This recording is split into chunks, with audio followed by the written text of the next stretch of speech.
when we got married and we went to our honeymoon the next day, we decided for our honeymoon that it would be a disconnected honeymoon, meaning no computers, no cell phones, just being able to pour into each other, plan out what our family life would look like, what type of parents we want to be, what type of spouse we want to be, so really just pour into each other.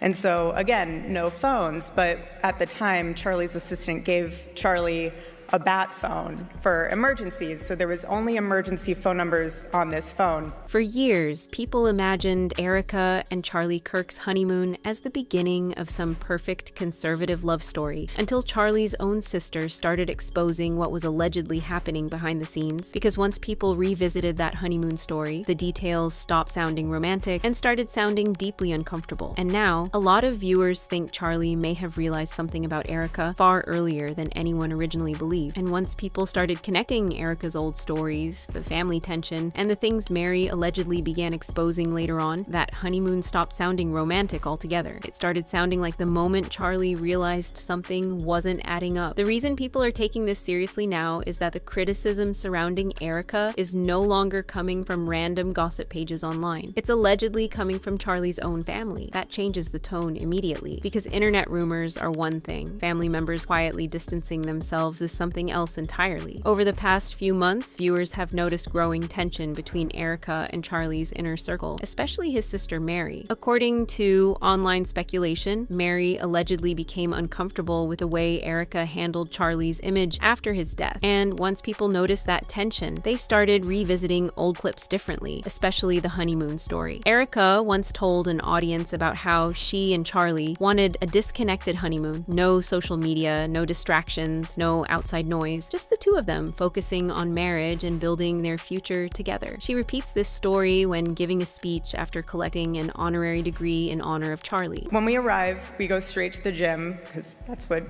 we did, and I'm on one side of the gym, Charlie's on the other, and then all of a sudden, I was thinking he pulled out the bat phone. And I was like, okay, maybe he's gonna put on some music. He loved classic rock. I was like, maybe he's gonna put on some music. So I'm on the treadmill, he's over in the weights, and all of a sudden I hear Dr. Arn's voice coming from the side of the room. And so I walk over to him, and I was like, baby, what are you listening to? He goes, I know. He was like, I'm almost done. He's like, I have to finish just a few more lectures from Dr. Arn. I have a few more certificates I have to get from my online courses at Hillsdale. We're almost there.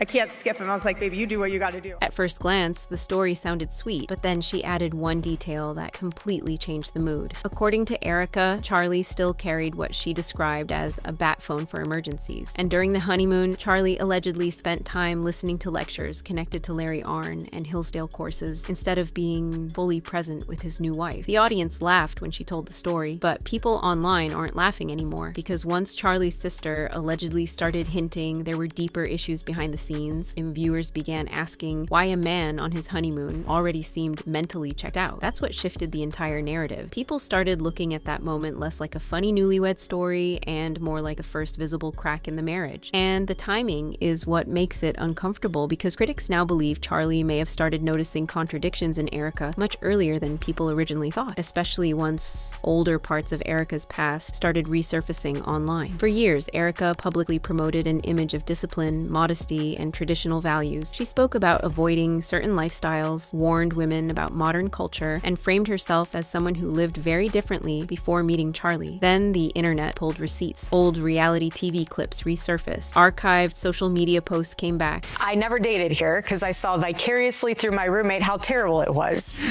Somehow getting drinks was the replacement of having coffee and breakfast. I personally would rather have coffee or brunch with someone than go. I don't drink. I find it unproductive. Not because I'm holier than whatever. I just don't operate that way. But I always thought it was very strange how she would go to drinks with one guy and then go to dinner with another. So it goes twofold here. So if you're expecting to marry someone that I was blessed with, like a Charlie, you have to be the type of woman that will attract a Charlie. Are you going to church? Are you going to Bible study? Was until I hosted the first Trump rally in Trump rally history right here in Arizona in 2015. I got a call from Miss Erika Kirk, Miss Arizona 2012. I just want to help, she said. So naturally, I put her right behind the president.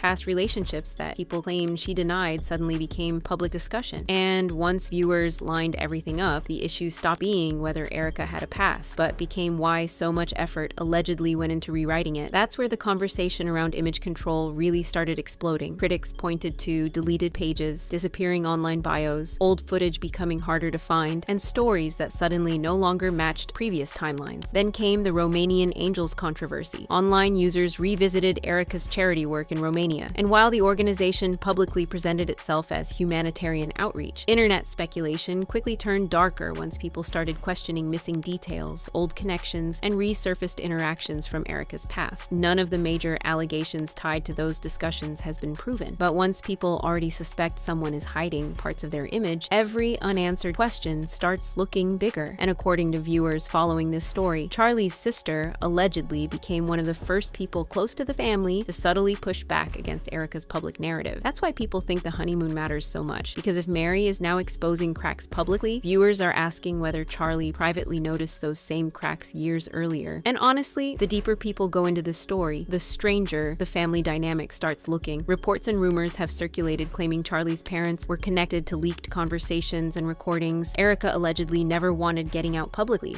Back in 2013, Erika Kirk, or rather Erika Fronsby, because that's her maiden name, was dating a basketball player named Joshua Harrelson. Joshua Harrelson's Twitter handle is @BigGeorge55. That is a crazy Twitter handle. Anyways, how do I know this? How do I know that they dated? Well, despite Erika deleting all of her old posts and pictures and privating her old accounts, many people commented underneath her posts, and those comments underneath her posts are still visible on Twitter. For example, this tweet from November 11th, 2013, @Erika Fronsby @BigGeorge55. It's the best when it's like that. Everything is just practice until the one. If true, that means this isn't just tension. It means people inside Charlie's own family may actively want the public to see Erika differently. That alone changed how viewers interpreted everything after Charlie's death, especially Erika's rise inside the movement. Instead of stepping away quietly, Erika became more visible, public, and political, and critics immediately noticed the contrast. Because while Erika publicly spoke about grief, marriage, faith, and legacy, people online kept pointing to moments they felt looked strangely performative. One of the biggest examples was the backlash surrounding the AmFest event. After reports spread that a recreation of the tent where Charlie died had allegedly been displayed publicly, viewers immediately split online. Some defended it as honoring his legacy, others thought it crossed a disturbing line. And you can see from behind me, this is a recreation of the tent where Charlie Kirk lost his life at Utah University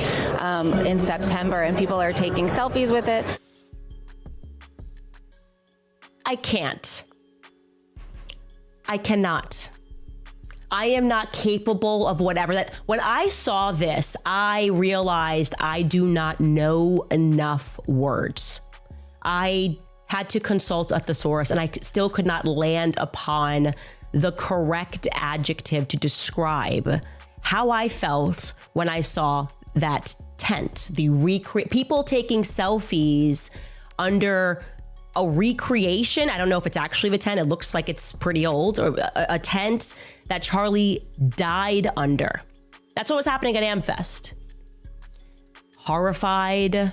I was aghast. I don't think I ever described myself as aghast. I was aghast. It was ghastly to look at that and to realize that they made a conscious decision to allow that to happen. To what end? And according to speculation online, Charlie's sister allegedly fell into the second category. That's when the internet really started asking whether Erika and Charlie's family were even on the same side anymore, because every new appearance seemed to create more questions instead of answers. People dissected Erika's speeches and her body language. And one time while hosting TPUSA, she did something that Mary, Charlie's sister, called out. Erika walked on stage, glowing, happy, not subdued. She praised and expressed her love for Nicki Minaj at the event, someone Charlie had openly criticized criticized as a bad influence. I have been called every single thing, and you know what? God is so good, you let it roll right off your back. And this is what's so beautiful about this moment, because if the internet wants to clip it, who cares? I love this woman. She's an amazing woman. She has a soul and a heart for the Lord, and words are words, but I know her heart, and it doesn't even matter. And you say what you want to say because I know your heart. I will not judge that. Sister. Thank you. I mean, Nicki Minaj, Cardi B. Okay, Nicki Minaj is causing dads to leave the home. Hold on a second. I don't think that's a good role model for 18-year-old black girls. I don't think that songs that are talking about like glorifying wet female genitalia is exactly, I don't know which one wrote that song. Which one was it? I think it was Ben Shapiro. Yeah, that's right.